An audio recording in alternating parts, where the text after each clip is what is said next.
Muito bem, agora vamos falar sobre o Sistema Internacional de Unidades. Então, como a gente viu, muitas unidades passaram e passarão por nós. E, claro, dentro da ciência, sempre nós precisamos ter uma referência.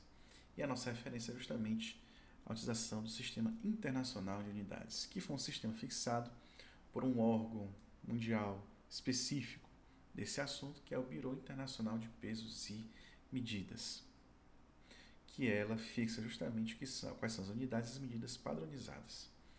E o sistema SI é o único sistema com caráter oficial e que é quase aplicado no mundo inteiro.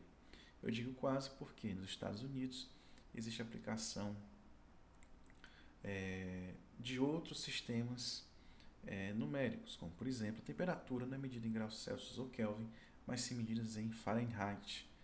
No Reino Unido, a pressão, que é normalmente Newton por metro quadrado, é dada por libras por pé quadrado. Então, nem todo mundo utiliza o sistema SI nas suas unidades.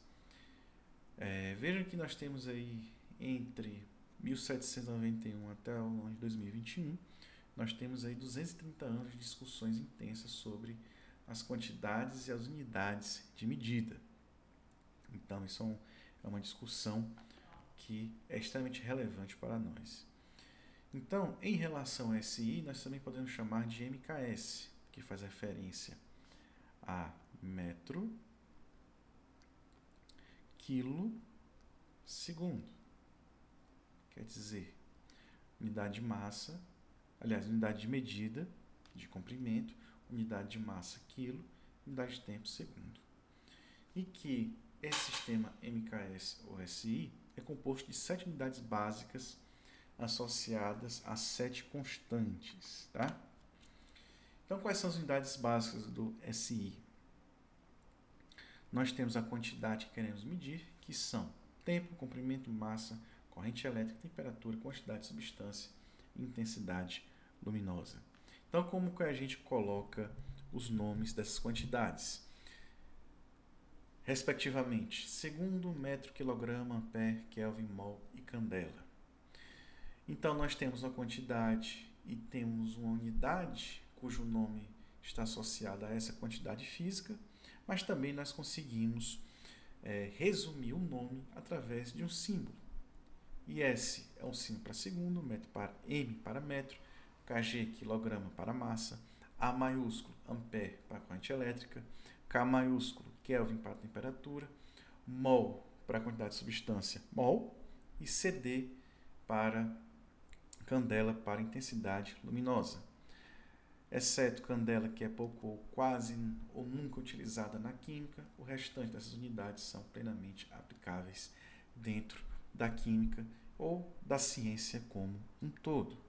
Então, quando vocês aprenderem os símbolos relativos às unidades, vocês vão entender simultaneamente que se trata de um nome e de uma quantidade. Se nós temos unidades básicas, unidades que dependem dessas quantidades, então o que nós temos? Nós temos o valor e nós temos a unidade associada. Então, nós temos o quê?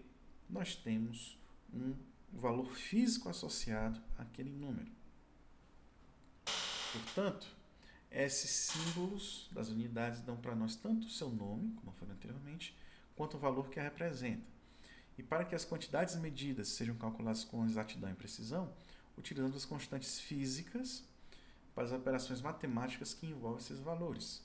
Portanto, nós utilizamos valores que se repetem em um determinado fenômeno, que serão, mais uma vez, essas constantes serão a nossa referência para os cálculos. Então, quais são as constantes que utilizamos dentro do SI para obter as unidades que precisamos? Nós temos a transição, a frequência de transição hiperfina do césio, nós temos a velocidade da luz, constante de Planck, carga elétrica elementar, constante de Boltzmann, nome de Avogadro, e a eficácia luminosa da radiação de microondas.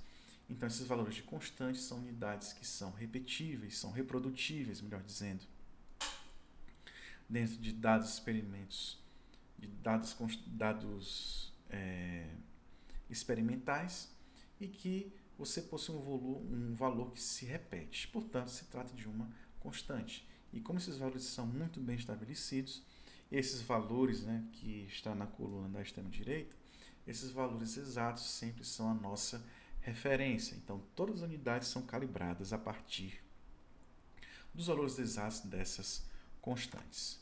Então, vamos aqui exemplificar utilizando a velocidade da luz.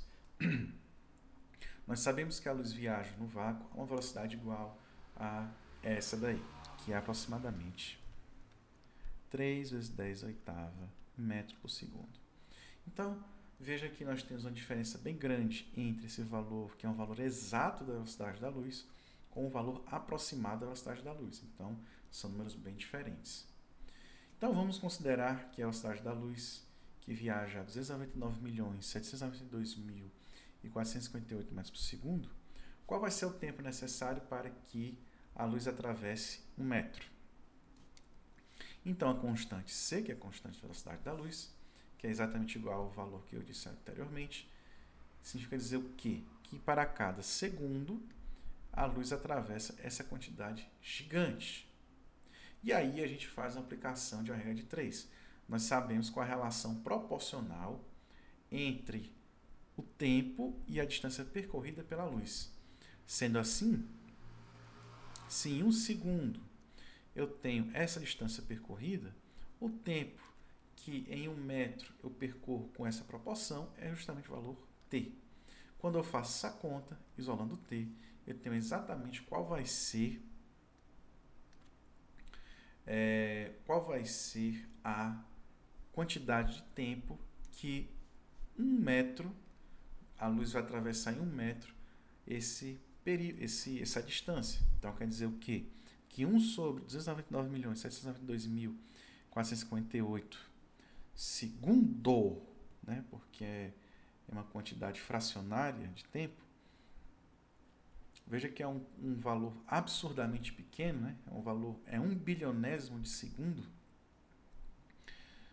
Dentro desse tempo, a luz percorre 1 metro. Ou seja, em 1 metro, a luz vai gastar cerca de 3 microsegundos, 3 nanosegundos para atravessar a distância de 1 metro. Quer dizer, 3 vezes 10 a nona. Nós vamos falar sobre prefixos mais adiante. Também nós podemos fazer o raciocínio contrário. Qual vai ser o espaço percorrido em 1 segundo? A gente pode pegar direto da unidade da constante. Então, automaticamente, em 1 segundo, a luz atravessa 299.792.458 metros. Então, nós vamos ver a seguir sobre as unidades SI derivadas. Até lá.